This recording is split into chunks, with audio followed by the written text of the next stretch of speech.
قرآن کی تلاوت کرے، پابندی کے ساتھ قرآن کی تلاوت کرے اور اس کو ایک معمول بنا لے، بالخصوص فجر کے بعد قرآن کی تلاوت یاد رکھے جو انسان کرتا ہے انشاءاللہ عزیز وہ اکثر نفسیاتی بیماری اور روحانی بیماریوں سے بچا ہوا رہتا ہے۔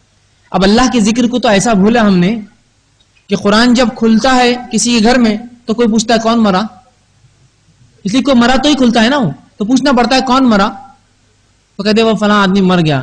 تو ایسا مت کیجیے، قرآن زندوں کے لیے آیا تھا اور زندگی میں پڑھنے کو آیا تھا، مردے کے اوپر پڑھنے اور مردے مرنے کے بعد پڑھنے کے لیے نہیں آیا تھا۔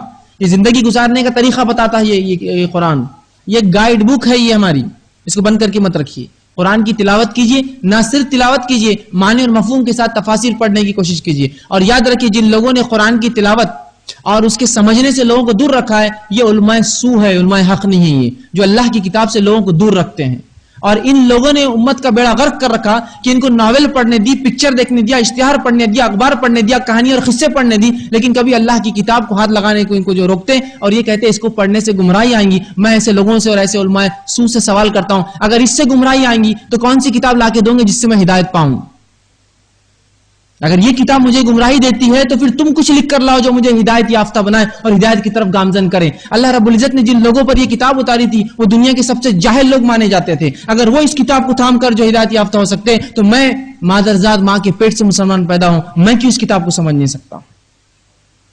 غیر مسلم اسلام قبول کریں اس کتاب کو پڑھ کر، کیوں پھر میں ایک مسلمان اس کو پڑھ کر گمراہ ہوتا ہوں؟ سوال میرا یہ ہے۔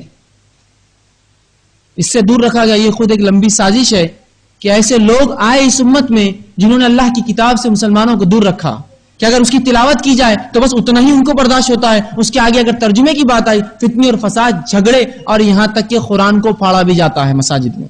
یہ قرآن تو نہیں پڑھا جائے گا یہاں۔ سبحان اللہ۔ قرآن کی تلاوت اس کے معنی کے ساتھ، اس کو سمجھیے کتاب کیا چاہتی ہے ہم سے، ٹھیک ہے؟ چوتھا کام جو کریں گے، صبح اور شام کی وہ دعا